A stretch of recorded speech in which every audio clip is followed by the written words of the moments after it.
All right, so big fun. Thanks for coming. It's Thursday. It's the last day, right? Whoop. Yeah, flying home tomorrow.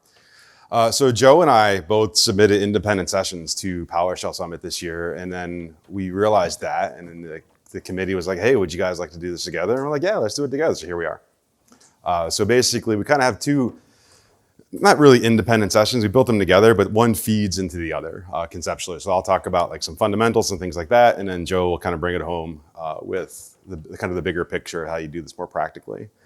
So let's get started. We want to thank the sponsors because otherwise we wouldn't be here. And that coffee that you're all drinking right now is probably paid for by most of them. And that's me. I'm Anthony Nocentino. I'm a senior principal field solution architect at Pure. I have the luxury of having the longest title in the company. Been there for about 4 years. I get to work with this fine gentleman who's on my team, or not my team, our team. Joe? It's your team. You're the big dog. So All right. he's the senior principal field solutions architect. So yeah, I'm Joe. Y'all have seen me. I'm in the community, do stuff, and we're up here. I do stuff. Yeah. Right? Lots of things, man. Did you commit the stuff to the repo? I did, finally. Cool. All right, so let's get. Oh, my bad. I got Sorry, buildings. I gave you. Yeah, buildings, my bad. got buildings. Yeah. Dramatic Again, I do pause. stuff. And then they went away. What happened? Yeah, it's because I All right, cool. normally remove. So let's start with what we're going to talk about today. We're going to talk about the goals of the workshop today. If you want to do hands-on, we have the code up on our repos, but just pick it up and take it home, I think is the intent for today. We're going to talk about why build a chatbot, because you don't want to run out of tokens. Understanding the core components, and then we're going to run a bunch of code. So hopefully there's only like 10 or 15 minutes of slide, and it's going to be code the rest of the day, right? You have slides? I don't have slides. Yeah. I have a QR code at the end of this. You have a QR code? Yeah. Okay. Where does it go to? Supposedly a survey somebody's supposed to take. I was going to make it terribly inappropriate. I haven't opened it yet. Yeah. All right, cool. So the biggest thing about today is learning, right? We want to take you basically from not knowing anything about AI to knowing something about implementing a solution in AI and kind of that path along the way. And so really it's about building blocks to get to a solution that you might be able to take home or back to work within a thing that you want to build, and really kind of focusing on each of the major elements of a large language model, but really the consumption of that in what's called a chatbot, right? And do that locally on our laptop, not relying on anything else. There's a bunch of reasons about that, monetary reasons, privacy reasons, things like that, but also maybe like you're on an airplane and you want to write some code, that kind of stuff. And so we're going to do this all with local resources on our local systems, right? Yep. Good, cool. So let's get into why. I think, when we see things in market, we look at the complexity of solutions. We're all consuming AI in some way, probably. Who used ChatGPT before? Who used ChatGPT today? Right? I mean, it's like 80% of the room today, right? And the idea is it's become pervasive and part of our lives, but really the approachability of that from a development standpoint is what we wanted to kind of attack with this workshop. So you know what? It's really not that hard to build these things on your own. And so really making it accessible to kind of the more common person, not like necessarily having like a PhD level knowledge of like what a language model is and all those different things. It's about consuming kind of the open source things that we're going to talk about today. Because somebody in the room might have actually started going for a PhD and, should be wearing some elbow patches to be giving this session right now. Like the PhD with like people skills though. Yeah. I'm just saying. Okay. Anyway. He got super excited when it was his turn to talk about all the components for all the things. Yeah, so kind of leveraging open source stuff too. So everything that we're going to talk about today, you can just consume for free, right? So it's not, you don't need a license, an API key or anything like that. You just go and do what you want to do. And the idea is to really get you to understand like what the plumbing looks like behind the scenes in this thing called a large language model, and then obviously the larger system that is a chatbot. So really it's about how you can take these components and bring it back to either as a hobby or to your business, right? And try and drive some outcomes within an organization. And really the thing that you're going to be doing is being able to interact with a large language model in just plain text, right? I think in computer science, we've been trying to solve this natural language processing problem for years, right? We're looking at how do you go after search and things like that. And not that it's a completely solved problem, but you can ask a question of an LLM in natural language, misspell something, and still get a pretty appropriate answer that comes back, right? And that's an amazing thing to have, be able to interact with someone or interact with an LLM in a chat format in a very natural language way, right? So, cool. So what is an LLM? And so, it's really kind of, I don't know, it's really weird to define this. It's like someone did some stuff and I consume it, right? They trained a model. Like, what's that mean? Well, they take a body of work and they run it through a machine learning algorithm, it spits out basically a numeric representation of the stuff that it was trained with, right? We learned yesterday, we're joking around about models that were trained in 2021. Are they still relevant today, right? And that's kind of what we have to think about, is making sure that we're consuming models that are trained with information that's modern or things that we want to be consuming.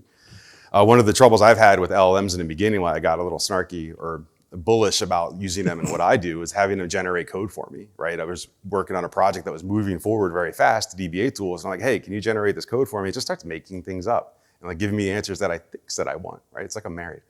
But the idea is being able to go with accurate information. We'll learn about massaging that stuff today. If you were in Mike and Steven's session yesterday, who was in Mike and Steven's session yesterday? Fantastic, one of the best ones I've seen at PowerShell Summit. I'm only saying that because Mike's gonna watch the recording. But it was great because they showed us how to really refine these things to get the answers that we'd want and really kind of hone in on accuracy around code. Because we are going to be interacting with these things called chatbots or conversational agents so that we can go and ask it questions, the language model, in a natural language way, right? Write me some PowerShell code to attack this problem that I want to do, right? And so really, again, kind of referencing Mike and Steven's session yesterday, going from simple solutions to complex solution. They took, I think, 8 different agents yesterday, and they stitched them together into a project team to answer a complex question. And the project team, all the agents were communicating with each other, exchanging state to basically come up with a solution to a problem. It was totally overly project managed. They were just looking for output of high memory usage. And next thing you know, there's like a Gantt chart and like 17 development cycles, documentation, and some markdown that was spitting out. And I was like, isn't there just a PowerShell command that just does that for you? It's bigger than one pizza team. They Right? failed. Yeah. Wait, what was that? Said it's bigger than one pizza team. They failed. One pizza team. What's a pizza team? Come on, man. I'm missing the joke. DevOps, yeah. Oh, okay, cool. Jeez. So who are the players in the game in the large language models, right? We have OpenAI, we have Anthropic, we have AzureAI, don't run out of tokens, Cohere, Llama, and new to the party is Docker. We're gonna do a bunch of work today with Ollama because it was kind of the standard on-prem open source one that you can just consume and get that up and running really quickly. But literally new to the game as of a week or two ago, Docker came to the party. So if you run Docker desktop, you literally can type, let's go back here, and start working with large language models straight at the command line with no additional tooling, which I think is fantastic. So I'm gonna obviously spend a lot of time with this in the near future because I like Docker. But really it reduces the surface area of software that I have to use to do what I wanna do. When you get into doing this stuff, I love doing things in containers. Depending on your platform, Windows, Linux, Mac, you may or may not have access to the GPU on your system. And so I wanted this whole solution to be in Docker today that I wanted to hand to y'all, but I couldn't. Because on my Mac, I can't get a Docker container to talk to the GPU, sad face, right? So we're gonna be running some of that natively on my laptop. You'll probably have similar friction areas on different platforms, right? You have GPU access on your laptop into Docker? I do. See. But in my WSL2 environment that has an actual GPU in it, it took me like 4 hours to break it and still not get access. So. Right, and that's super important because when you interact with a large language model, you want to do it on your GPU, and I'll show you in a minute, or when we get into demos as to why, because you need the concurrency or the parallelism that GPUs bring to the party. If you run a large language model search through a CPU in a serial way, you'll be just waiting and waiting and waiting. Like 500x is like going to be the delta between the two, just in basic stuff, basic queries that you're going to see, right? In terms of runtime, which is super long. Cool. Anything? Good. All right. Good to go. So why? Like, why do we want to do this? I think the biggest one is kind of just search information and retrieval, being able to ask a question and get an answer, and then also content creation. Who's written content with a large language model? All right, about half the room. Or who's like used like Grammarly to like make things sound better, right? Yeah, it's fantastic stuff. We all do it. And really just generating new ideas. One of the main reasons I actually started using large language models, specifically Grammarly's, is I got stuck in a pattern of writing, right? I wanted to just kind of shake things up and have a different style because I write in a very particular way all the time. We're seeing it pop up in customer support. Every once in a while, like through work, I accidentally book an Uber on my work account when it's a personal thing or vice versa, right? And there used to be this button I'd have to go mash inside of Uber to switch it from business to personal. Now it's a chatbot, which may or may not be a good experience depending on how you feel about it. I used to mash a button, now I have to like type in natural language. But now they have one thing that they have to support, not all these other different integrations. I could just talk to the chatbot, change the the thing that I want from billing or from personal to business, and I get the outcome that I want, and it's less surface area that Uber has to maintain. And then decision support. I use this a lot when I'm analyzing complex problems. We had a customer that was pushing an array to its maximum, and I was trying to figure out like what the internals of the Windows driver is for block I/O on a particular type or version of Windows, and I was able to get that answer out of a GPT, right? Which is pretty cool. Otherwise, I'd have been scraping KB articles from Microsoft for days to figure out what I wanted. And then I was like, give me the source for this, and then it gave me the source. I went and read the real thing, right? Not just what the chatbot told me. Yeah, I think that's one of the biggest things is the fact that it makes a lot of this stuff just approachable for everybody because you can just go ask it a question. I literally don't know what I'm trying to get to, and you can make it conversational to get to the next level, get resources to find out about what that is. And then in most of the models, or especially anybody that's using ChatGPT, you can basically like just pause that conversation, come pick it back up a week later after you've read, Anthony's doctoral thesis on whatever the thing was in the driver land he was just talking about, and then ask the next question, right? So. And CodeGen, who's used a large language model to generate code? I won't tell your bosses, right? But again, kind of accelerating the process. That's really the outcome that we're trying to drive towards there. Not necessarily, because like for years I would tell like, especially young developers I was mentoring, you're going to get to a point when you're writing code that it's not about the syntax. Like your superpower is solving the problem, right? Not the code that you wrote to solve the problem. And so we're skipping past the syntax part and getting to the point where we can just go and attack the problem. And that's why I love CodeGen, not because it makes my life easier, but I can approach problems more quickly, leveraging CodeGen to do those things. So who's gotten a funny answer out of, right? Yeah. So, so we've all experienced hallucinations or the ability to get a misleading or inaccurate information out of it. Like what is telling the DBA tool story in the beginning, it's just make up parameters, right? Especially with a project like that was moving very fast at the time. Cost and performance. We're going to talk a bunch about optimizations today, but it's kind of the primary reason why we're just kind of trying to scope this and just doing it on our laptops for the session is because we don't want to light a bunch of money on fire when it comes to consuming things or have to spend $1 billion in GPUs. Someone else can spend $1 billion in GPUs. And the other one is this, like I've seen a lot of news articles lately about people like putting very personal things into a GPT and wondering what happens when it goes into that thing, right? Would you type that kind of stuff in a blog post and leave it on the internet for anyone else to read? No, you won't. So you really don't want to stick information in someone else's system that you think is sensitive. Like work stuff, obviously, is a big one, right? But I mean, to be fair, we got an email, about a year and a half ago that was very explicit with like, do not ever log into any chatbots using your work email. So right, I had to go probably delete that that was account. the one, right? Yeah. Yeah, so we also have, now at Pure, we have our own internal large language model that we can consume that is bounded by our IT security, which is where we can do like sensitive stuff that is intellectual property for our orgs, right? So and I know some of y'all are in healthcare, so clearly that would be a very challenging one to have in this situation. All right, so RAG, retrieval augmented generation. Man, that's a nerdy mouthful, isn't it? But what is it really, right? And this kind of goes back to Joe was talking about when I was in grad school.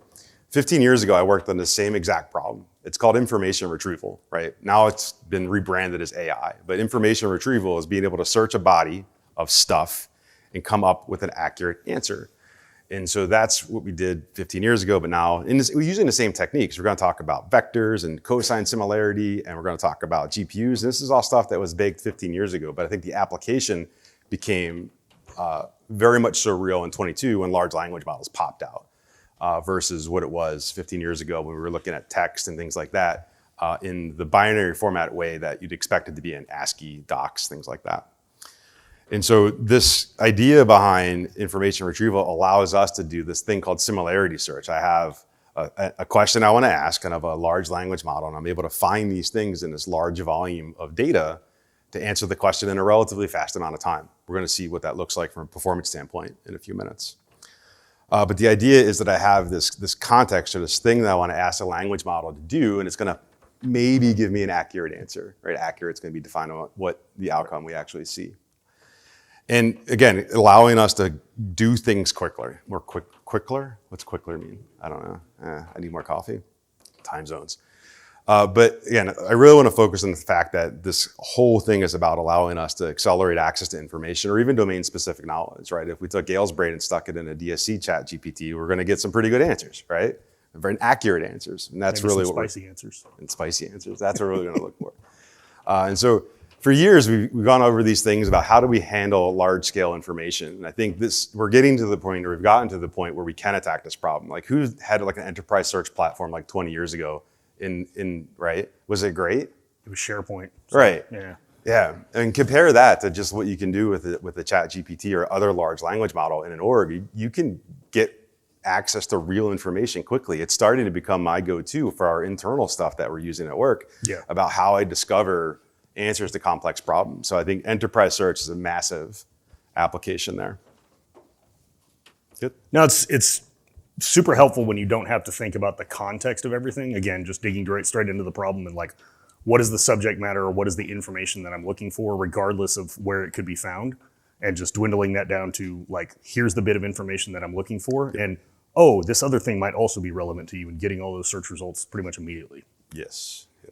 Yeah, and document summarization is good too, because it's really, have you seen the meme on the internet where someone like makes this big bloviating answer for a question or an email, and they throw it to a chatbot, and then they email it to the person, and then the other side, the other person mashes summarize because they got this giant email from the other thing, right?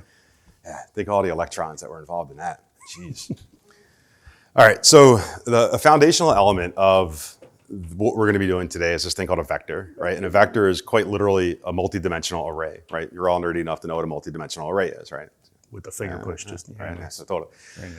And we're able to take that vector to use that to model information, whether it be the thing that we're asking the model or the thing in the model that we want to interact with. And each of those numbers in that vector is a dimension that categorizes a feature or an attribute of a thing, right? If I have a blue truck, right, that's going to be 2 dimensions, right? And obviously we get much more complicated in how we represent the information that we want to store in a large language model.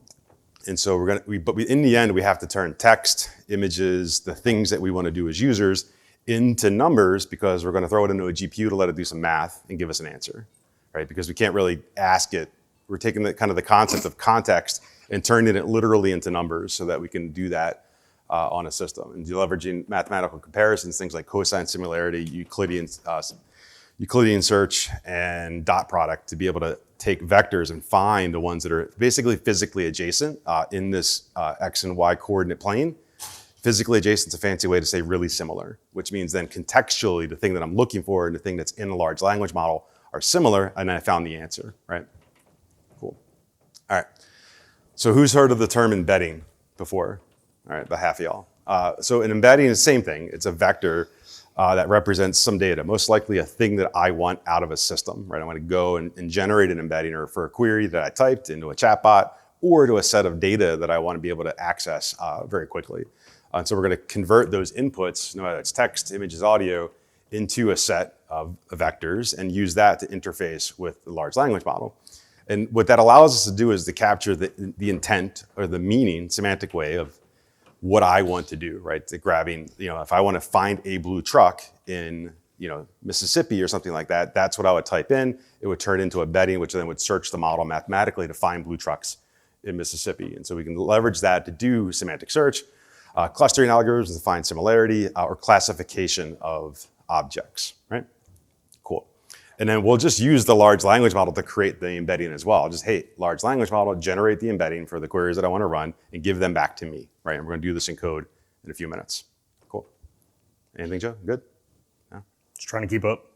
Too fast? A little fast? Big words. Big words. Usually I blame the coffee, right? But it's 9 o'clock in the morning. We're talking about vectors and similarity search. But I already alluded to this. Like mathematically, what we're trying to do is find things that are physically adjacent or close in an n-dimensional coordinate plane with the vector embeddings that we're going to generate. And we're going to find how similar those two things are with cosine similarity, Euclidean distance, or dot product, right? Which is just fancy math terms for taking two vectors, doing a mathematical operation to them, and finding out literally how physically close they are in an X and Y and Z coordinate plane. And that's going to unlock this ability for us to traverse a large language model with the actual intent of what we want, not just keywords, right? If we look at search over the years, like Google and Bing and things like that, we were looking at the keywords to find the thing in text. But now it's more about meaning and intent, right? If we, in Joe and Steven's session yesterday. Mike and Steven's session. Sorry, yes. You just got promoted, right? So Steven mistyped a couple of things, right? He literally transposed some characters, and he's like, whatever, because it's just going to figure it out, right? Because it understands the intent of what you're trying to do, and that simple transposition of 2 characters isn't going to skew the request enough to have a meaningful impact on the answer. But in a keyword search, it might, right? Because Google for years does that for you. Did you mean, right? And it flips the text for you. And so again, similarity search is going to give us unlocked capabilities of like image matching and natural language search, which we're going to do today. So we can interface with large data sets in a very efficient, natural way. Okay, cool. Questions, comments, team? Definitely need more coffee. Beer? See, I don't have any sessions tomorrow, and there's a party tonight. Things are going to happen. All right, cool. Yeah, so again, kind of just summarizing and bringing it all together, vectors and embeddings and data and all that fun stuff. We're going to have some input. We're going to turn it into vectors and embeddings, and we're going to go into a large language model to perform that search. And we're going to do that with the intent of the embedding, like capturing what we want out of it, not necessarily a very strict representation of that data. And then we also can take embeddings and we can stick them into data stores or databases. SQL Server, Oracle, Azure SQL, Postgres, Pinecone, all those different things are a way for us to generate embeddings so that we come back later and search data. We're going to look at how to attach embeddings to relational data in a database in some of the demos to provide us the ability to natural language query a SQL Server, which is pretty cool, right? Because for years and years and years, we've done a terrible job of writing T-SQL. That's why I was a consultant. Oh, I had a whole slide on that. Yeah, so these can really provide scalability and efficient similarity searches in context to enterprise applications, right? Good. No, biggest thing is just that this is all making all of these things approachable, right? Nobody needs to be an expert in all the things to get started.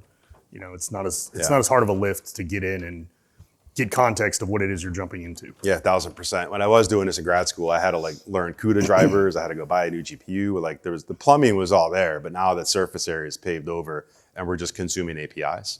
All right. You missed all the references to your session from yesterday, Stephen. Right. Yep. So, all right. So bringing it all together. So Joe's going to show you some pretty cool stuff in document retrieval, right? And what he's going to do is he's going to take a bunch of documents. We're going to chop them up in this pre-processing phase so we can stick them through a large language model so that we can glean information from that, lowercase g. There's a product called Glean too. And then we're going to look at how we can bring that together with a large language model so that we can ask questions of these documents to get answers that we want.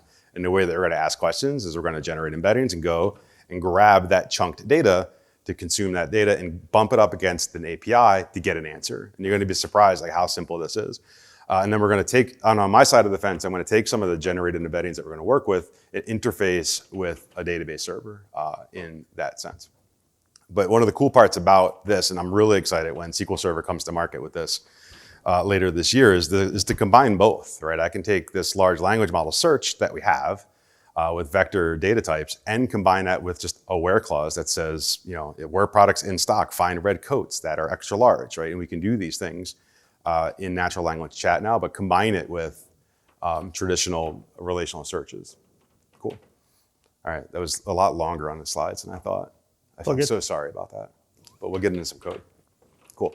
Should have brought the jacket with the elbow patches. Jack. I think it's a Jack Daniels. Jacket with the elbow patches, okay. Yes, right. Or the Jack with the elbow patches, Daniels. Whatever. All right. Cool, your turn. All right. So we put all this code on our repos. This is available for you. And like I said earlier, I have Ollama on my laptop. Is that big enough for everybody in the back? We good? Cool. Who let you in?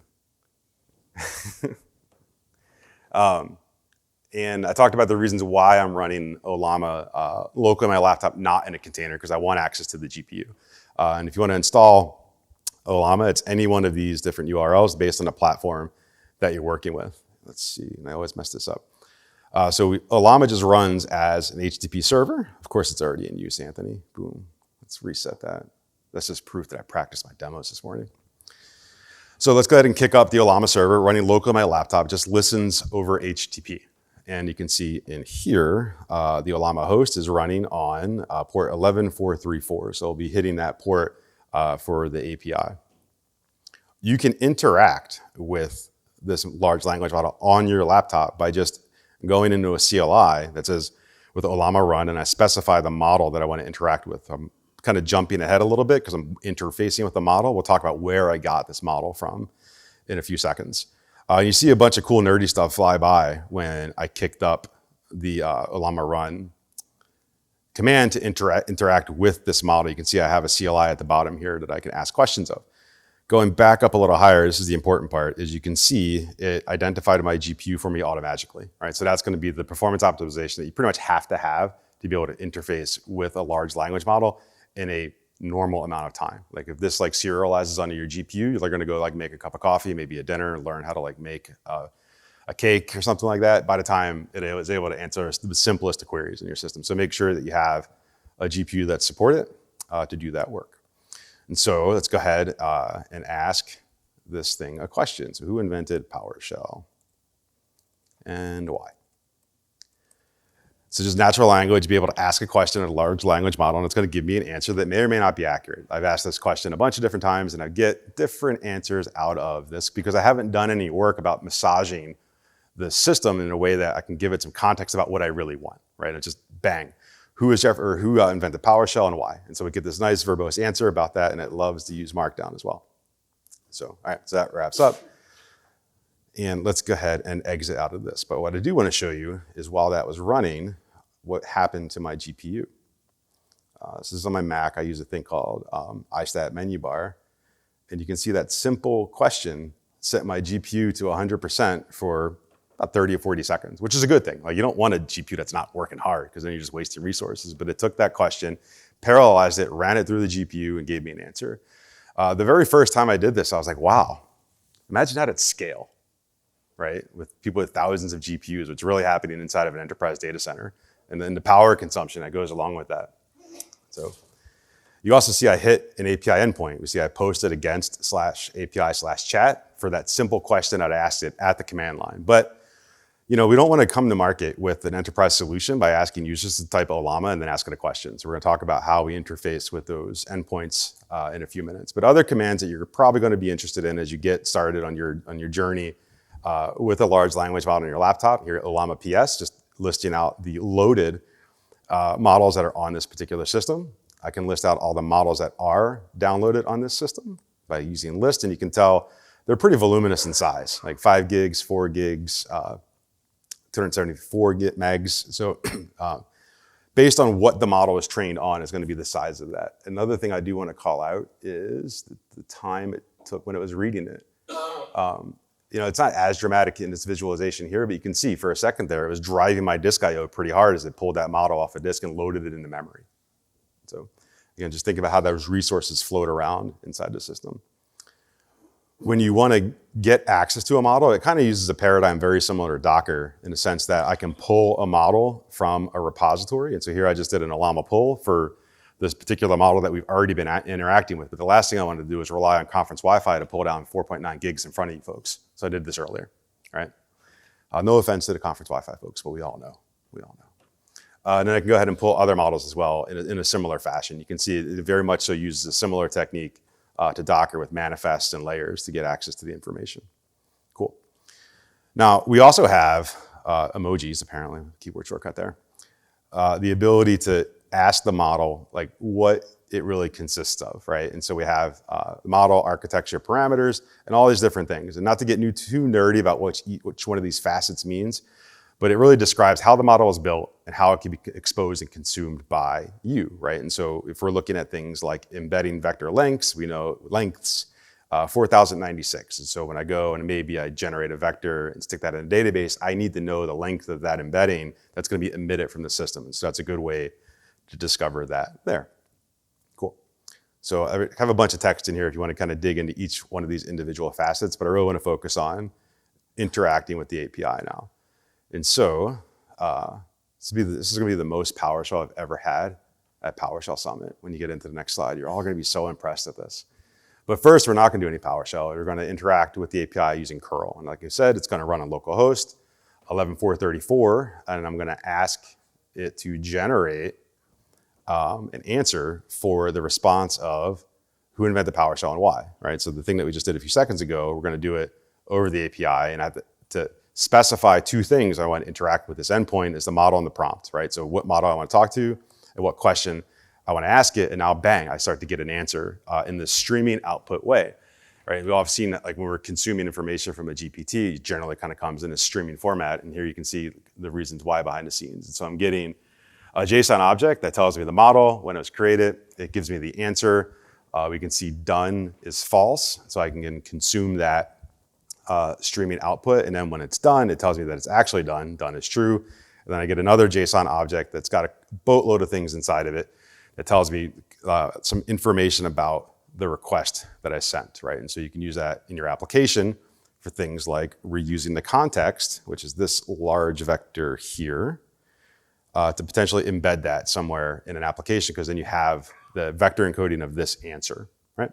Cool. Any questions or comments, team? No? Good. Well, not good that you don't have questions, but you know what I mean. So that vector there, is that the same every time you give the same prompt? It should be for this model. Yeah, if I change the model, then it would be different. Yeah. The question is it the same vector for every prompt? If the model's the same, yes. If you change the model, no.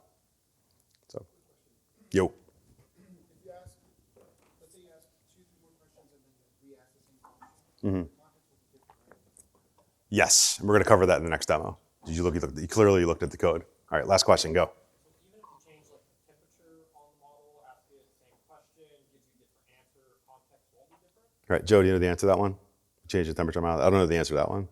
All right, I'll look it up though. I can use the GPT to answer that. I would imagine, yes, mathematically, you're going to derive a different answer if I turn that parameter. Yeah, it conceptually makes sense. I haven't experimented with that specifically, but good question. Cool. All right, so let's do some PowerShell, which is the rarest occurrence for me at PowerShell Summit. And so we're going to interact with this model using invoke REST method, and I'm going to hit the generate endpoint to interact with that. And I'm going to pass in some JSON that I'm going to build with the body here. So just like we did a second ago, but I'm going to do it this time in PowerShell, but I have to switch to the PowerShell. So it's going to run that code there, and I'm going to run this code block at one point in time, and we're going to see it's going to push that into the API. If I jump back to my other shell, it is not. I was hoping to see the streaming output there. I'm a little concerned that my process might have stopped. Fingers crossed. Actually, I can just check if my GPU is being consumed. It is, good. Yeah, so you can see my GPU is burning pretty hot at this point in time because it's answering that same question again. Cool, never got an answer. It didn't stream that output because I didn't use TObject. I just wrote everything into an object at that point in time, so that's why you didn't see the streaming answer. But what you get back here is not, I would consider as a PowerShell professional, a very consumable thing. Obviously, if I'm writing an application, I'm going to consume that object in a particular way, but you can see here it comes back as a string, right? Which as a PowerShell pro, not exactly the best way to consume that information. So if we wanted to look at this another way, is I can, if I was an application developer, I would just interact with the API endpoint in a way that I can consume the streaming output. So here I'm going to leverage HTTP web request object to interact with the API rather than invoke REST method. And so just go ahead and build up that connection with all the attributes that I would expect from a C# standpoint to consume that. And then once I go ahead and run that API request, and we'll see that the stream reader is doing what I would expect to consume. So if I was a regular old application developer for C#, this is probably the approach that I would take to read that output to get it to the end user as fast as possible, right? Because give them that experience. You don't want them to wait the 30 or 40 seconds it takes for the query to get answered by the language model. We want to get it in front of them as soon as possible, and this gives us the facility to do that. Cool. Stream faster, please. All right, so let's clean up because I'm a good developer. And now let's look at this in a different way. We're going to disable streaming because I want to show you actually can get a quite well-formed object out of this. I'm going to run this code because it takes a second. So similarly, we're going to extend model and prompt by turning off streaming, convert it to JSON. We're going to send that request into the large language model. And we're going to get a much more well-formed object for us to interact with and not have to deal with all the, let's just say, text shredding and massaging I would have to do in the streaming output to continue the kind of the remainder of the demos in this session. So once that's finished, we're going to see a much more well-structured object. And so going back, now we get a PS custom object that is very much more well-formed than we would expect. So I have a model type, I have a response, I've created that, all the text associated with that. We don't have to review who Snover is again. And then we can see that it's finished. And if I go to get member, we can see I have those all as properties exposed to me. And I can consume those in a much more approachable way than I would as a PowerShell developer. Just go ahead and tap into one of those. You can see I'm just reading the response member, and then bang, I have the text without having to deal with the streaming elements of that. And so when we go into the next set of demos, we're going to start to build a conversation with our chatbot so we can maintain state over time. Because one of the foundations of REST is the thing that is the REST API has no concept of state, right? So it's upon me to maintain state between each of the individual times I call that REST endpoint. And so when I want to start a chat with conversational history, it's on me to maintain that history in my application. And so what we're going to do is we're going to initialize a variable that is going to describe what I want to do. And so there's kind of some dimensions that I have to set to interact with. I shouldn't say dimensions there because it has a very semantic meaning in this context. I have some parameters that I want to set as part of the conversation history, which are going to define how we're going to interact with this large language model and also maintain the state over time, right? So you see things like system, user, and assistant. So system sets the behavior or personality of the assistant. So here you can see the system is a travel assistant. It helps you plan users and trips, right? Cool.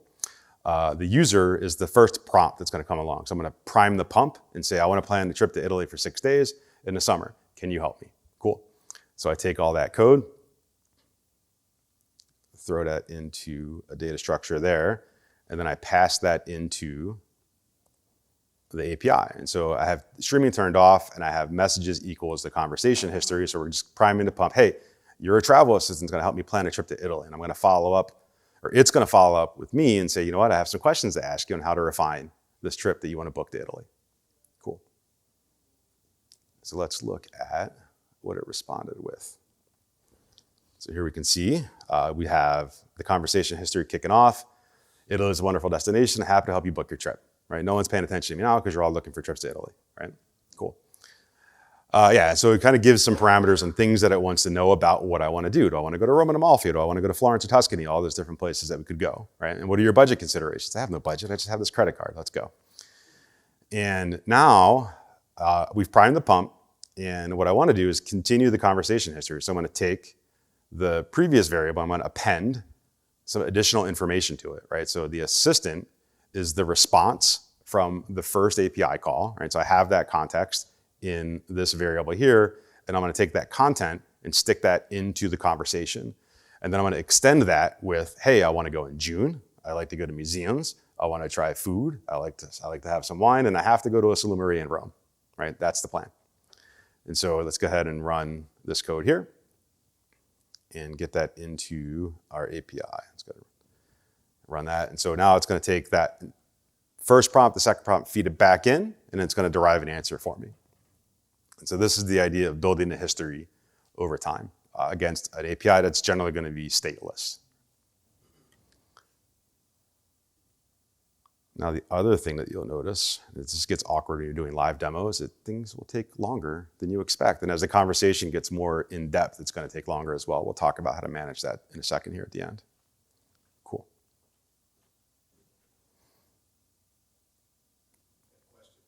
Yes. Is it about Italy? Almost. Okay. That 5 gigabyte model, what type of data it contains? You asked it about PowerShell, then about travel. What does it not know? Yeah, so that the question is what's in the model. So we, when we define, we're using the Llama 3 model, which was trained by Meta on a corpus of work, most likely internet data. So really it's about what went in, right? And so this is just the general purpose model. So for example, if I had a model like we trained internally at work, I would feed it information that I had with the context that I wanted. But this is kind of a general purpose open source model. So there's just massive amounts of, I guess, unclassified information in there. So, all right, let's see. All right, so that finished.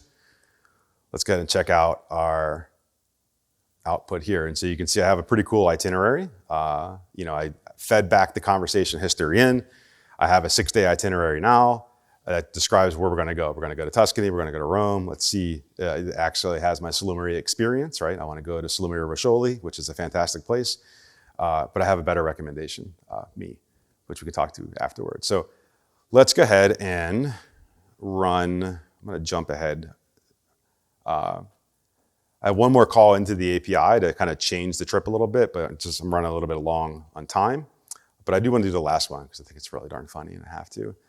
So let's go ahead and jump down to this demo. Oh yeah, you see it. I forgot to tell you that you're Super Mario. Can you give me my itinerary? Again, per favore. So while that's running, we'll talk more about conversation history just to have a little fun. So clearly it was trained on some stuff from Nintendo, right? When you're working with conversation history, as you can see, that data structure is going to get bigger and bigger over time, right? You can persist it, in file in a database, wherever you want, and load it back up to continue the conversation over time. Obviously, it can't stay in memory forever. But then also, like as you ask it longer and longer questions, it's going to take longer and longer to generate the answer. So you could summarize the conversation to give it kind of shorten it up to feed it back in, because in the end, you're going to be consuming a lot of resources to answer questions that you've already answered. So we summarize that, and also the limit of the particular model that you have. And so you can see it is taking a lot longer to answer this particular question.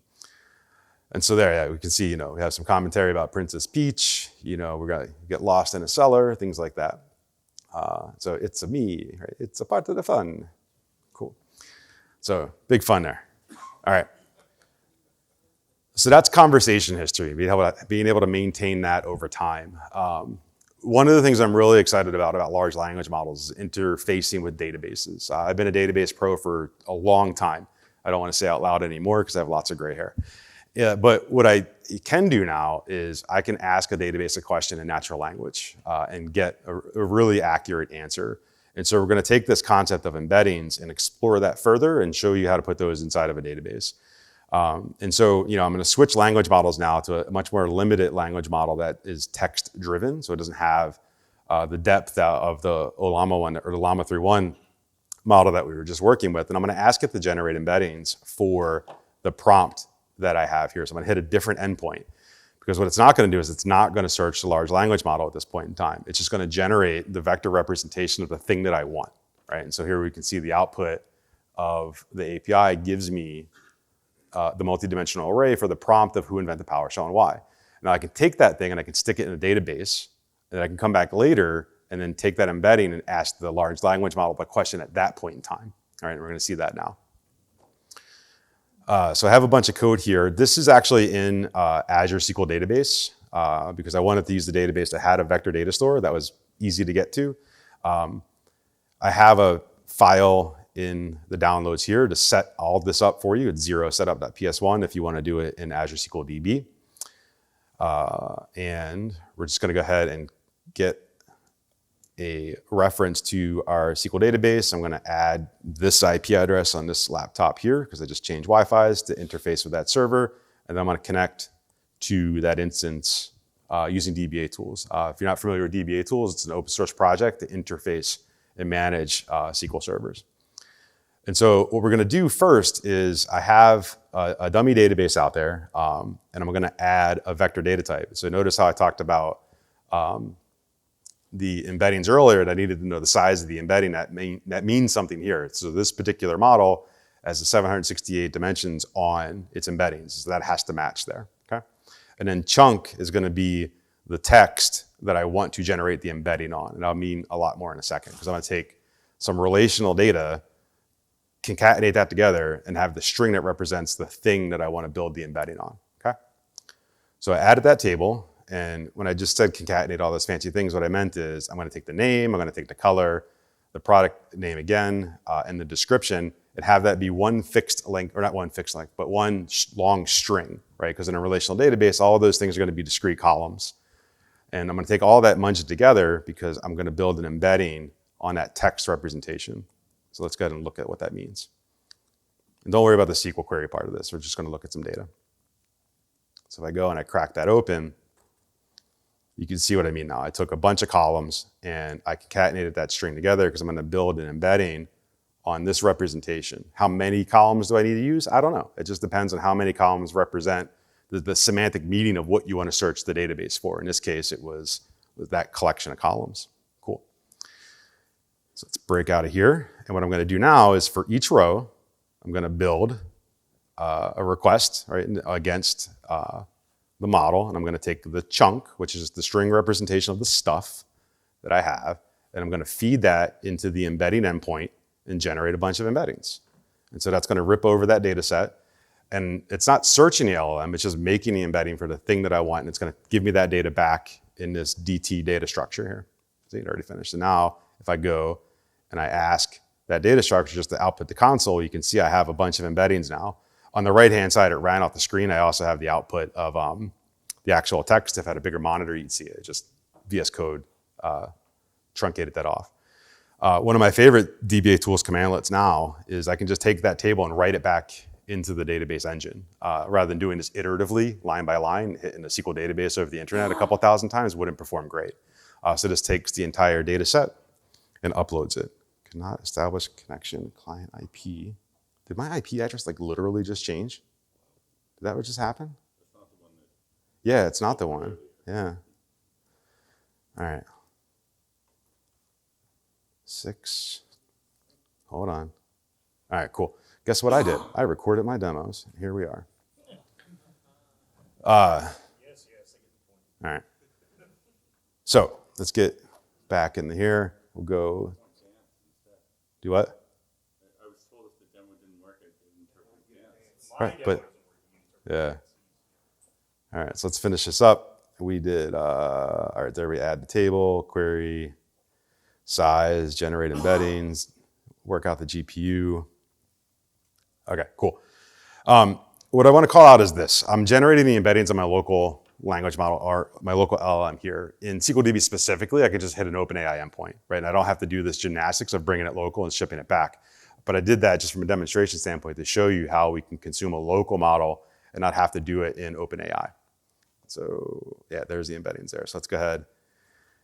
Those are the uploaded embeddings, the ones that I just pushed in, just making sure that they're in the database in a way that I would expect. And so I'm going to go ahead and query that.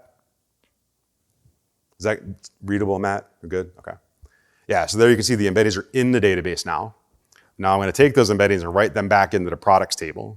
I could have done this in one operation. I just kept it as separate, so it kind of reduced the code complexity as we're walking through it. So now the embeddings are in one table with the source data. There's some relational design concepts that I'm violating right there, but don't tell my database friends, okay? What's that? Yeah, right. So now in the product table is going to be the embeddings physically adjacent or in the same row as the actual source data. So now I can come along in a minute and I can ask the database a question in natural language. So there we can see the output of the chunk, which is the text that I have the embedding on. There's the embedding, which means nothing to you or I. And there's the rest of the row of data. Cool. About 1 minute left, Joe. All right. Cool. This is why I like live demos, because recorded demos, I'm like thinking about how slow past Anthony is, right? All right, so now I want to search the database using a prompt, right? And so in here you can see the search text on line 40. I am looking for a long sleeve microfiber shirt in X size extra large, right? Very precise thing, and I don't have to type any SQL to do this. Well, a little bit of SQL. And I'm going to ask the large language model to generate the embedding for that, and I store that in the variable search embedding, which you see here on line 147.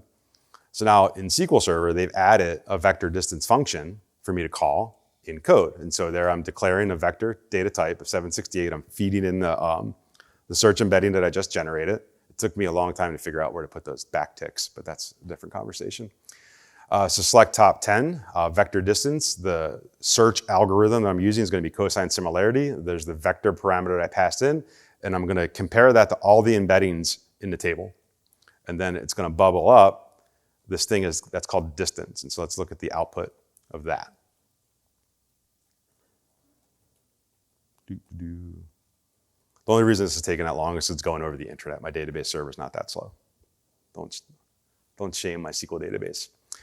And so what we have here is sorted by distance. When I said physically adjacent, that's kind of what I meant. It's going to take the two, it's going to take the embedding, and it's going to take the vector, and it's going to find how close they are. So I want to look for the shortest distance. And so 0.295 is a long sleeve logo shirt that is a microfiber shirt in extra large, right? That's exactly what I wanted.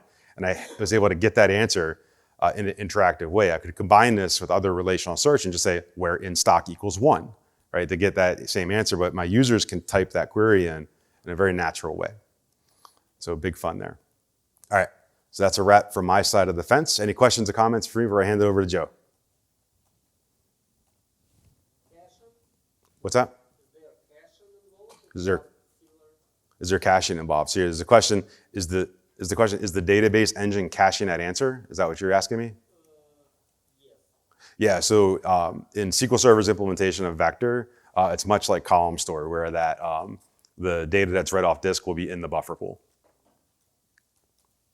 Yeah, and they've added what's called a disk and index, so the search is no longer going to be a full scan. It'll actually reduce to a subset of data to get access to a chunk, and then that chunk is returned. So it's not quite similar to like a B-tree index that you'd expect in a regular relational database, but it does reduce the search set physically when I'm reading the rows off of disk. So cool. All right, well, I'll hang out. I'm going to give it over to Joe because I'm a little bit running long. My bad, dude. I'll buy you a beer. So, all right, thanks, team.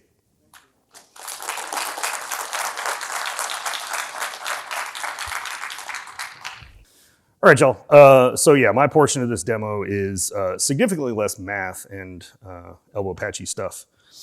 Basically, what we're doing here is building a pipeline for RAG. And honestly, I got into this because I wanted to challenge myself to learn a bunch of stuff. I was trying to wrap a bunch of this in PowerShell, and it got to be a little bit much, honestly. And I was avoiding the challenge of learning some more Python, which I'm absolutely terrible at. So I used ChatGPT to help me write some Python to actually write the RAG pipeline, which got very fun for a little bit. Overall, what we're trying to do here, make sure people can actually kind of see this a little bit as we scroll through here. Excel draw is not the easiest thing in the world. We're taking a PDF, we're feeding it into unstructured. This is an awesome Python library that will take your unstructured data of any type and basically like pull a structure out of it and try and determine how to go parse these things. So we're feeding it a PDF that can be anything. It can be a bunch of strings of text, it can be images, it can have tables and all sorts of things inside of it. And this library will try and make sense of what is in there. Unstructured has the capabilities of feeding almost anything into it. You can feed it CSV files, you can feed it straight HTML files. There are actually plugins to have it go like scrape the web and feed stuff into this. Or you can, just feed it straight text and log files if you want to have it start parsing things out. I challenged myself to even change the demo a little bit and expand some to make it multimodal, which means it will actually go and parse out all sorts of different types of objects inside of this. So the way this thing is set up, it has the capabilities to pull out images, pull out tables, and pull out text. It will feed all of these into a parser that will then take the images and summarize. It will take the tables and summarize, and it will take the text and summarize. It takes the summary of all these objects of what it thinks is in here and how it would describe them back if it had somebody query it, and then it takes the actual objects themselves and puts them in different places. These images or tables or text are tied to these summaries by a doc ID. It's essentially just a bit of metadata. It's think of it like as a GUID that identifies the original source object with the summary that the language model made of it itself. So it will take all the actual objects, put them in a document store. It will take those embeddings from the summarization of those objects, put that into a vector database, and that's what we query. When we put a query into the vector database, it will go through and look at what's here. It will go figure out the summary objects to map these back to the document IDs that are in the document store, and then go retrieve the actual documents to give you back the results that come from the source of the PDF. The intention of this, honestly, I was trying to put together a pipeline that we could say would let somebody go open up, learn PowerShell in a month of lunches, and without knowing anything about PowerShell, basically start to try and chat with the bot to understand how to do this rather than having to go to Reddit and ask for help, I mean, seemed like a fun project, so why not? So we will go ahead and jump into what this thing is actually doing.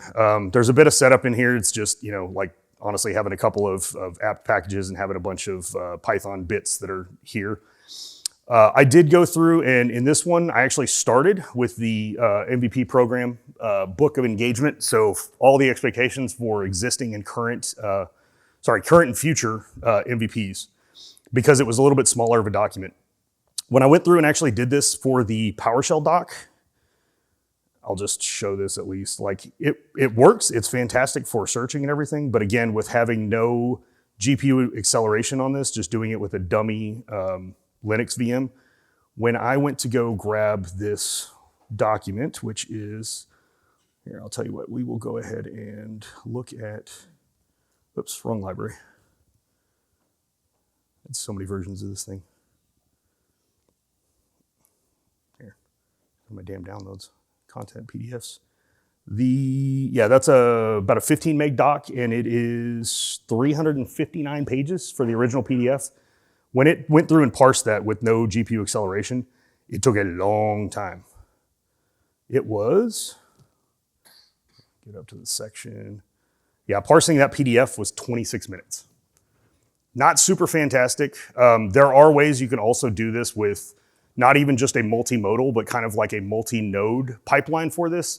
Similar to what a lot of us have inside of our environments for running Plex, where you have a single box that does all of your encoding of your library, and then it basically gets served out of another lower end model that's inside of here. So I flipped over to start doing this out of this smaller PDF, because this one is, 66 pages, 65 pages or something, and it took about 6 minutes to go through and parse all of this. But really, this unstructured library is just going through, and it has a function to partition a PDF. You just feed it the path of what it is you're bringing into this thing, and it will handle all the chunking in a pretty easy to understand setup, right? So we're giving it a file path. We're telling it we want it to infer a table structure to actually extract those tables. The strategy is a high resolution. That's mandatory for it doing the table inference rather than just taking everything as strings of text that it blobs together. You have the ability to actually extract images of just pictures, or even have it pull out the image of the table if you want that to display as an embedded image rather than just have it try and reference that and put it back in like a markdown format. And if you want, you can actually take those images and tables, and it will basically like take what is kind of like a screen grab of that and put it in an output directory. If you decide not to do that, then it will just take the images and will actually encode them as just base 64 and stash that. Similarly, you have the ability to extract that base 64 for API usage or not, to actually like extract that, that payload. So I have that set. The chunking strategy in this is by title, and really what this means is within the PDF doc that we're referencing, which is, other PDF viewer, there we go. Basically, it means everything that it finds within this, it's going to try and figure out what headers that it has and then what naturally follows it, right? And it's going to do this by doing multiple passes of the document to determine, based on the parameters that you give it, of what would it believe is like a section to actually turn into a chunk for this. You can also control this by the number of like maximum characters that you have. Default is 500. I set it to 10,000 just to kind of see what it would do. It'll combine any text that is under a certain number of characters to basically put that all together, so it's not spending a bunch of cycles doing tiny little bits of information. And then it'll create a new chunk after a certain number of characters if it believes there's a bunch of essentially white space and things like this. There was the ability to extract images and do it in the PDF that got deprecated and turned into something else, and apparently I just left that in my demo here, so yay. Now, what happens when we actually go through and look at everything that we have inside of the chunks? I ran this just sitting over here because I didn't want to stand here for 6 minutes waiting for this thing to parse. It gives us back this composite element that we have here. And looking to see what it was that it took this entire document and chunked it down into. It's 43 chunks out of, again, this is a 64-page document. So it combined a handful of pages together based on what it believes was the information that was valid to be essentially a segment that gets parsed and looked at all together. But when you actually come into these chunks and start digging into the metadata to see what sorts of elements there are, go ahead and rerun this, it put together like an entire blob object of an image, some title text, some narrative text, another image, a title, a table, some text, some narrative text. So again, it looks at everything that's on here, and based on Context, it tries to determine what sort of classification it has for this data, right? Pretty fantastic for a tool to go and just play around and start getting a better idea of the semantics of what the machine learning thinks of the information that you're feeding it, right? Because for a lot of us, we wouldn't necessarily probably look at something on a page and make a distinction of like text versus narrative text. But the way that the tool is written and the way that it's been trained on a lot of document types, that's a specification that it can make, and you can opt in or out of a lot of these options based on the tooling.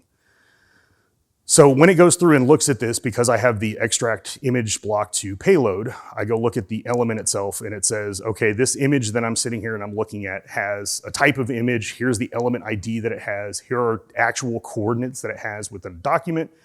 Here's the size relative, like pixel space that it has for it and everything. Here's the language that I'm inferring that the image is in, if it has any sort of text or if there's any way for it to try and make that differentiation.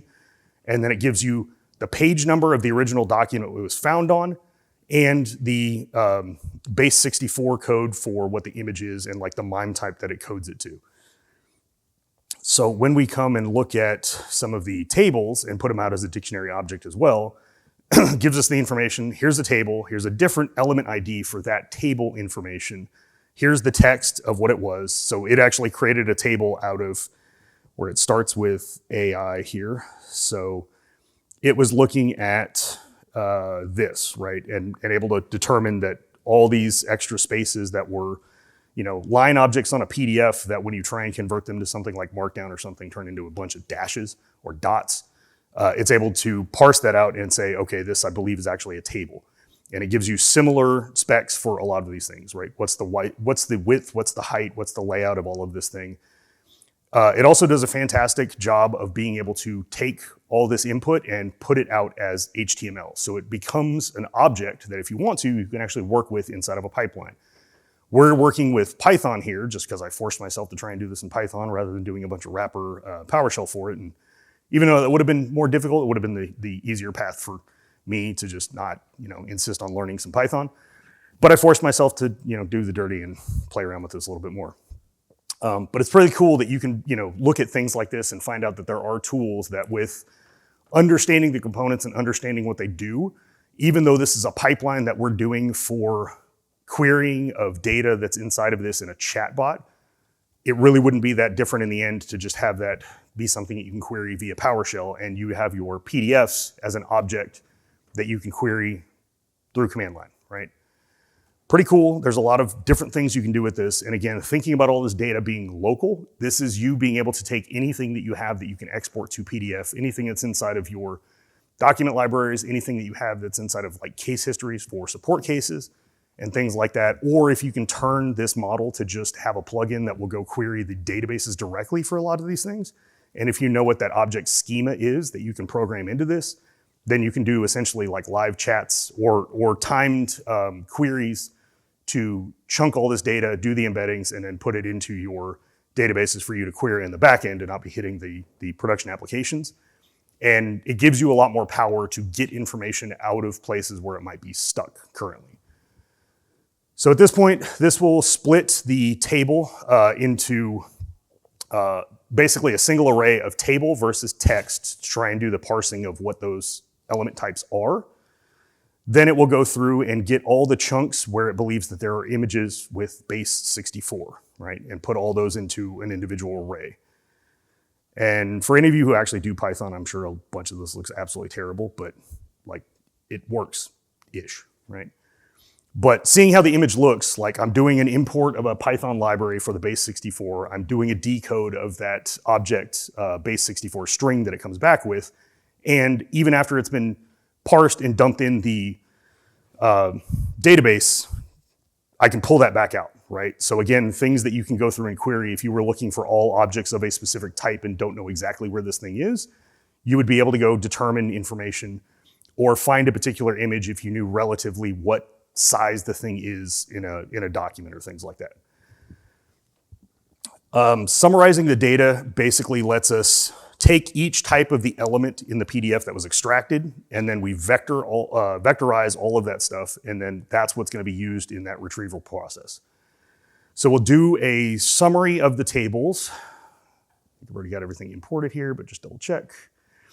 So in this prompt text that I'm giving it, it's you're an assistant tasked with summarizing tables and text.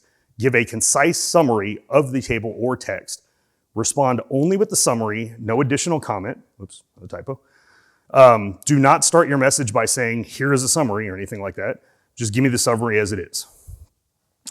Table or text chunk is this particular element that I'm giving you, and I'm feeding you this prompt into the chat grok that we're using. Okay, so that runs pretty quickly. We will summarize the text, and I'm telling it max concurrency of what it can batch for text versus tables is 3. Mostly just because when I tried pushing it harder than this, my VM started crumbling. I think it was actually when it was higher than 30, but still, this worked. I'm not gonna change it because Anthony would murder me if I tanked my demo right now. And then when I look at the summaries of everything that was here inside of the text, this is what it's gonna return to me, right? All the strings of individual things that it found in here, and it starts laying out a bunch of these things. Nobody mind those lines that say this document is confidential and don't share it ever, because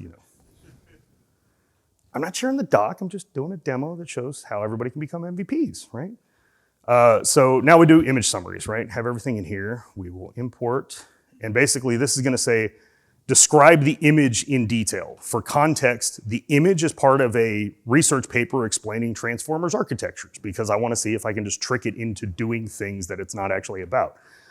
Be specific about graphs such as bar plots, which don't exist at all in this document, right? So it batched all the images, and if I do the image summaries, it will give me that these are all specific representations of these things, like it's got vibrant colors or blue tones. It's a calm and inviting atmosphere. Here's what I have in the foreground.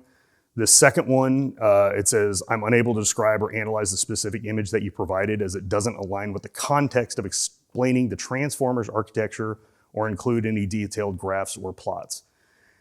I should have been more clear when I was writing this, and I apparently just wasn't describing it well enough because I was trying to actually get it to tell me about like Hasbro transformers and like plots inside the cartoon, and I totally goofed, and it's thinking I'm talking about like electrical transformers. So yeah, demo fail. But anyways, right, if nothing else, this does highlight that even when you are doing your prompts for these things inside of a pipeline, you need to be pretty explicit about what it is that you're doing.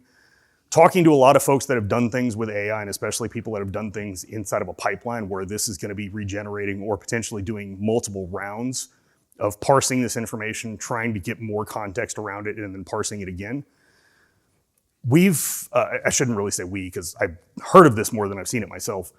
You're typically gonna have better luck by telling it explicitly, go do these things, not avoid this, right? You can tell it avoid things around don't use these specific words in your response, or don't start with this in the response that you give back to me. Give me just the straight context or just the results. But when you tell it to avoid specific things that it needs to try and determine the syntax or what it is that you mean about things to avoid, if it thinks there's too much similarity to anything you've given it in the instructions, it will just lop off information, and then you are trimming down the amount of valid data that you're actually getting back from these things. So again, just be careful and look at your results sometimes to see if you type things in a, I don't want to say positive, but more constructive, here are additional instructions for you to try and follow rather than avoid this thing. Your results are probably going to be more clear and more robust. So we've gotten our image summaries. We'll print the image summary. Again, I'm unable to describe or analyze anything because it's, again, trying to think I'm talking about electrical transformers architecture rather than cartoons, which, sucks. At this point, we'll go through and create the vector store, right? So just using a bunch of tools that are here. We're actually using ChromaDB to do this multi-model RAG collection name. The embedding functions are using the OpenAI embeddings, just because that's kind of the standard for what about everybody uses. stores an in-memory store. The ID key that I'm giving it is that doc ID because that just relates to what we put in the images at the front. And then the retriever, which is empty to start, will do a multi-vector, right? It will look at our vector store. It will look at the document store for the actual documents that were put in there itself. And then it will look for the ID key that ties these together. Right? It's giving me, of course, deprecation warnings that at the next version, like all of my code's going to change. So hooray. So fortunately, my demo works today because probably next week it will, require tweaking and then blow up. I did determine in this document, even though it has tables, for some reason, it's not parsing these correctly. So it'll give me back my summary of text. It will give me back my summary of the images, but the tables was basically saying it would only return one object. And just because of my bad Python, it was expecting an array of more than one and it blew up. So I just commented it out. So with the correct document or with, more valid information or better Python, it'll work just fine. But then when I go through and retrieve this, I want to know like what types of presentations and publications are highlighted by the MVP program. So I'm running that retriever to invoke it with that question, capturing this in a variable and just saying, for each doc in docs, give me back that printed string with the information, right? So it's saying for these particular product groups, we value the support of the community. We believe the most important criteria are, like what do candidates do in the community? You contribute to social media, you do blogging, you do forums, websites. Ignore that classified as Microsoft Confidential yet again. But again, it's one of those things where you can ask simple questions here. Again, if you replace the Python with some PowerShell, if you build a simple module or a commandlet to go through and interact with this, you can chat back and forth and parse this information out of your documents without having to do some of the other PowerShell modules that are out there, which do some crazy C# stuff to like crack open a PDF and read everything that's inside of it. It's a lot easier to do interactively and especially to look at some of this stuff in a more streaming fashion. So for this one, for the full pipeline, we're importing a bunch of stuff. We're looking at our base 64. We're decoding all of these things within that document. We're building the prompt with all of our arguments that we have here. We're saying, for this, I want you to answer a question based only on the following context, which can include text, tables, and the below image, if you want to feed it image for this. And it's basically saying, here's my content for the prompt, just the text, just the template. Your source data are any of these images that I feed you, or what is in this chat prompt. And since it's parsing all against the same database, like there is no hallucination. There should not be any hallucination because it's all in the source data that you have manually fed it, essentially. Let me make sure that I ran that block. Oop. I like that. Okay, cool. Ran there. So now I want to ask it, what are the types of contributions recognized by the Microsoft MVP program, and just get the response all together rather than invoking and then saying, like, give me a print of everything. So this will parse the entire document and give me all of it at once. And when you do these chained invocations for prompts, typically you'll get a lot better results rather than individual string results, essentially. So this now tells us that, okay, here are responses back in a better parsed format that looks more visually pleasing to whoever's asking the chat, of the types of contributions that they welcome and encourage are forums, websites, blogs and videos, presentations and publications, right? Code samples, product code participation. This results when you do these large chained invocations to talk to a lot of these language models. What it's able to do to put that information together and understand that it has relative context even within your own database or your own queries just gives you back better results, right? What we have here on screen looks significantly better than what we had up here, which is just a bunch of strings that are randomly like kind of tossed together because it thinks it has a word in there that meets an individual response. So similarly here, when we go ask it, like, what are the desired characteristics, and we want only text responses, but I want you to also give me the specific page number that these things were on. And if there's any images that have anything to do with these responses, then give me the actual image that it parsed out of the PDF. Nothing in here matched, but this will actually give you back your results for what it was, and then relative page numbers where it found all these search results. So That's it. There's a bunch more you can do with this. I plan to actually find some time to put this into some Docker containers to make this easier to run with just a single Docker compose and wrap some PowerShell around it so we can all play around with this a little bit more. But I'm actually done and we're under. So who's got questions? And no, I'm not going to dance. Don't.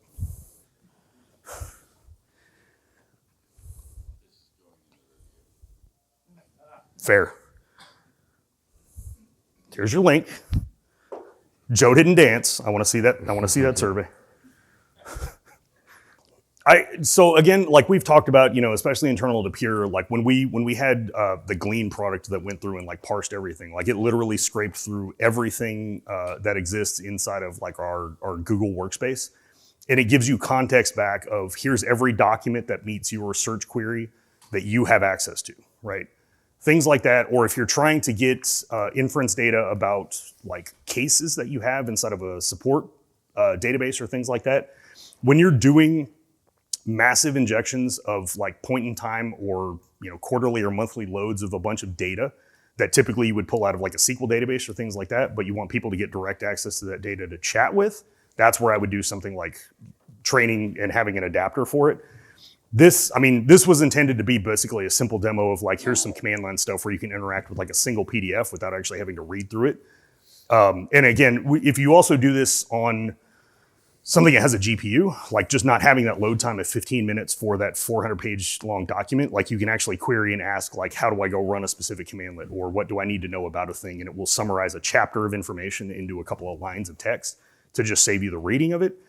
But I would say that programming the adapter and doing that large ingest of data when it's your data and you can put more metadata into comprehension and understanding to say, here are the things that I would rate as similar and here's why, and let the model train itself on like, okay, I'll go do a deeper dive on this. And when you search for this specific thing, then it's going to return all these other results.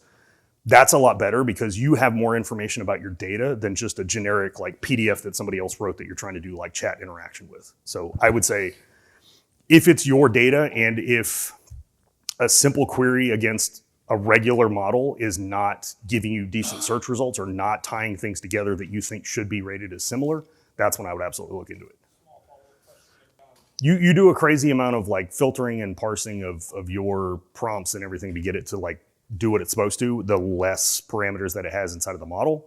Absolutely. I don't know if embeddings would be, I would imagine there's got to be a benefit there. I just don't know how big of a benefit that's going to be versus being able to run the larger model. So I think the question is basically, can we put on camera that we justify you buying a bigger server that's got more memory? So yes, that's, yeah. No, I would imagine that being able to tweak the embeddings or putting in extra layers of embeddings about the same information would help. I just don't know how much it would help with still having the constraints of a larger versus a larger parameter model being able to run against it. Yeah, they're hold on. What is it? Does anybody remember Doug Fink's module? I don't remember. There we go. I think he's got another one. There's like 5 of them. Right, yeah. Either just go search for Doug Fink PowerShell AI or go search for Doug Fink for like the New York PowerShell user group. He has, I think, been doing like blog posts and videos probably every 2 weeks about some new module he's building that's all AI stuff. Probably that's, I mean, some of us might own 40 domains just because we wanted to make sure we had the names just in case we ever did something with them. So it's fair. Sorry. Yeah. So yeah, definitely go look for Doug Fink's PowerShell stuff. He is the guy that's been churning it out for about a year now, nonstop. Cool. All right. Thank you all.